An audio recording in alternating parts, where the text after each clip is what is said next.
Hello everyone and welcome to another GTA discussion video where I'm going to be taking a little bit of a step back from all of the testing that I'm bringing you guys very shortly to go over something that's a little bit more personal, and that is my top 5 favourite vehicles in the entire game. This has been requested a fair amount in the past and I figured I would just get around to doing it, you know, as a little bit of a break from all the testing before we see quite a few testing videos coming up shortly.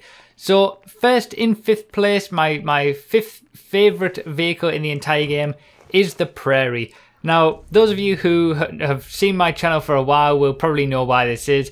We've had a lot of great adventures in the Prairie. I'll leave a link in the description to a video that pretty much sums it up, but yeah, it's a very unassuming car, you know. It's when you see it on the street, there's not really a lot to it, but it does have quite a few interesting racing style modifications to it, and although it's reasonably slow, it's got a lot of character to it, you know. It's one of those cars that it might not even be that great to drive or anything like that, but it's just got a lot of character. A lot of great things have happened in this car with me, you know, on stream and stuff like that.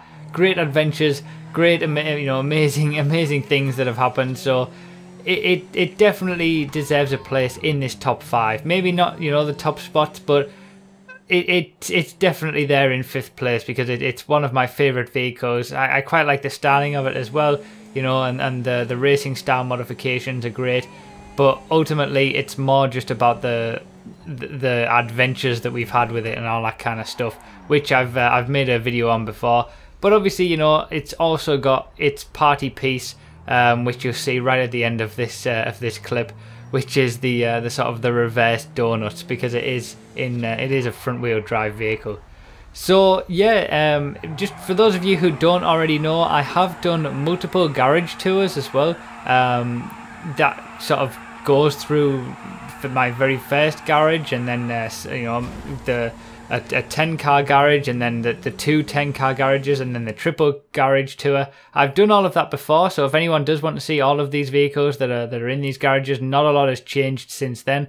But there will be a link in the description and a link at the end of the video as well, because sometimes people do ask me, you know, well, you should do a garage tour, and I have to respond saying, well, I've already done 4 of them. So, but yeah, all the links will be in the description. So, in 4th place, my 4th favourite vehicle in the game is the Massacro.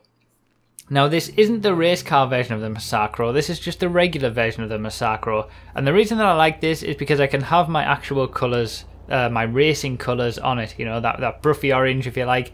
I can have that on it with all the race modifications. You know, I do like the racing style modifications that you get on this and the Jester, for example.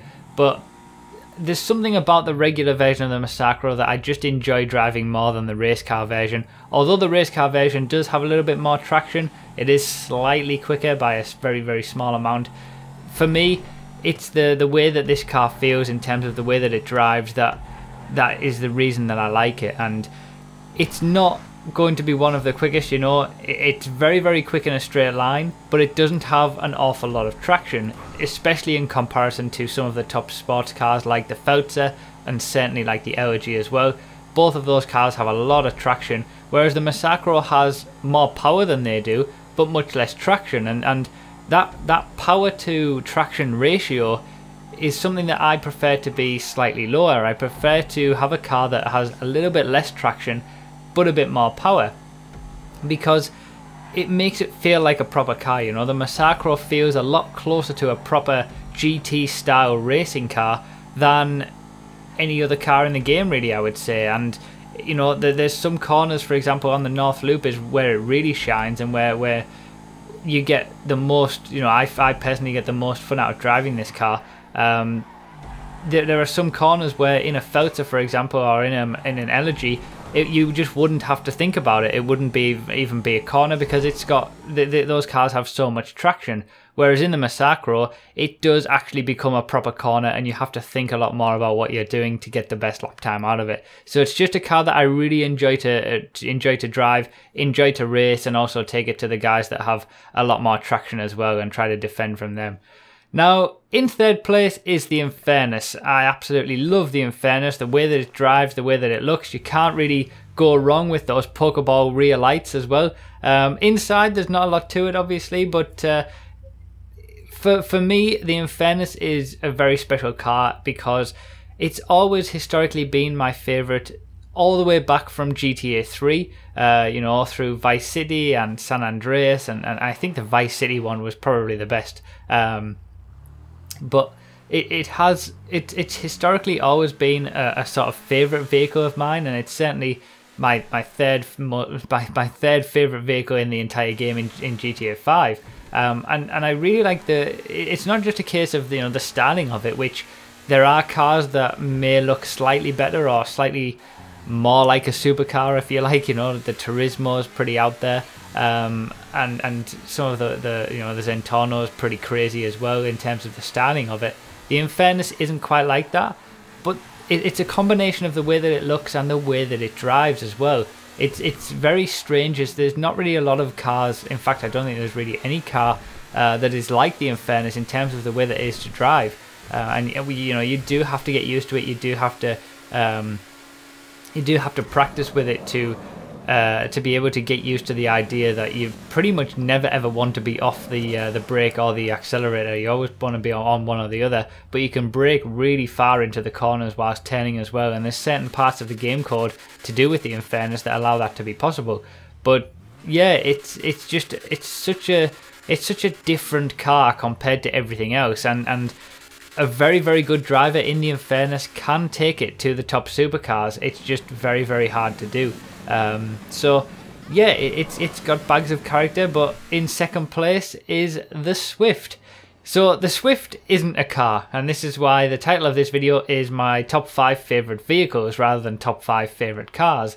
This is the only vehicle in my top 5 list that isn't a car, and I absolutely love the Swift. It's absolutely incredible. I love the way that it's styled. I love the lines of it. I've obviously got the Flying Bravo version, which I honestly prefer that colour scheme compared to the regular version. It looks fantastic to me. It looks like a really, you know, as far as helicopters go, it's a beautiful, beautiful helicopter. And the way that its wheels retract into the body, you know, something as small as that, little details like that, I really, really like. And when that happens, you know, it's just lovely, and it looks even better when the wheels are retracted. The way that the side doors open as well. Inside you get, you know, decent views as well, and there's lots of instrumentation and all that kind of stuff. There's obviously also the Swift Deluxe now, which adds something extra to it, but really the original Swift was kind of the first air vehicle that I really had any kind of thoughts about of liking it one way or another. You know, there's plenty of helicopters and planes in the game that really I just didn't care about, and then the Swift came out and I just thought, this is a really, really nice vehicle. And in a straight line, it's one of the quickest as well. You know, it's probably only just behind the 3 military jets and the Vestra in terms of straight line speed, so it's got that going for it as well. And yeah, it's just, there's something about the Swift that I feel I just enjoy. Going around the map in a Swift, you know, traveling from one place to another, bringing it into land, those retractable wheels and all that kind of stuff. It's just a lovely experience for me to use this at any point. And you know, it doesn't have weapons or anything like that. It's just for the joy of flying it really and using it.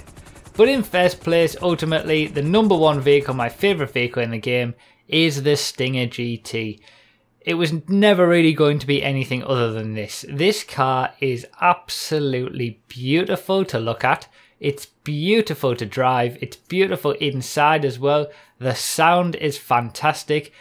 It basically combines everything that you'd want from a car. In my personal opinion, this is obviously just my top 5 personal favourite vehicles, but this has it all. It has everything, and it's the ultimate vehicle that really you only have to drive it. You know, I enjoy the experience of driving the Stinger GT. I don't give a damn about how quick it is, and in fact it's obviously not very quick, you know, but in terms of the Sports Classics class, you know, you could use a Stinger GT, you could practice with it, you could get really good at driving it, and you would still be off the pace to most people and most cars. And that's the ultimate expression of of liking a car. If you drive it, you know, and you get good with it and you practice with it for no reason other than the enjoyment of driving it. And that's what I like to do with the Stinger GT. This is probably the only car in the game that I could take on a track and just drive it around for hours on my own with no thought about what I'm doing or anything like that, because it's just so wonderful to drive in terms of the sound of the engine, you know, the way that it looks, and also the way that you can just dance it around the corners. It's absolutely beautiful. It can be quite difficult to control at times. It does take a bit of practice, but once you sort of figure it out and you get hooked up with it, it's a beautiful, beautiful car. Around those corners, you know, you can really slide it around, not slide it, but dance it around the corners if you like. And again, it's that idea of it's got a reasonable amount of power and not a lot of grip, which is certainly going against the grain for cars on GTA, and makes it just that little bit more of a challenge to drive. So that's it. Those are my top 5 favourite vehicles. Let me know your top 5 lists down below. Let me know your personal top 5 favourite vehicles. I'd really be interested to see what those are. Leave a comment down below. Thank you guys so much for watching. Leave a like if you enjoyed, and I'll see you next time.